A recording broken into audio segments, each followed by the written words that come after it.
Hi friends, అడపదడప కవిత్వం రాసే అలవాటు ఉంది.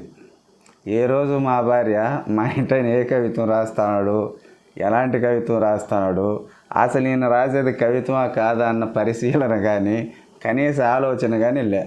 నేనే ఇంక అడుక్కున్నా, ఏం రాస్తాడు మన ఇంటని, ఏమని ఒక్కసారి నువ్వేం రాస్తానని చెప్పి ఒక్కసారి నువ్వు వచ్చి అడిగినావా అని. నువ్వు భలే రాస్తావులే అని చెప్పని చెప్పి అడిగితే కదే నేను చెప్పేదానికి. సరే నువ్వేం రాసినావు కవిత ఒకటి చెప్పని.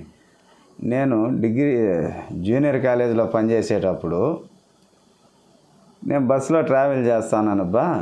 అప్పుడు ఒక ఇన్సిడెంట్ జరిగింది. దాన్ని ఆసువుగా నేను కవిత రాసిన. ఏమరంటే, అది ఆర్డినరీ బస్సు అంతా రష్, ఖరీదైన డ్రస్సు అయ్యింది వేస్ట్, దారి మధ్యలో దాని టైరు తుస్సు, ఎక్కాను మరో బస్సు, అందులో అందమైన మిస్సు, ఇద్దామనుకున్నాను ఫ్లయింగ్ కిస్సు, అవుతుందేమోనని నా మీద కసుబుస్సు, మార్చుకున్నాను మళ్ళీ నా మనస్సు అన్న. ఇట్లాంటి కవితలా అని చెప్పని. Okay friends, thank you.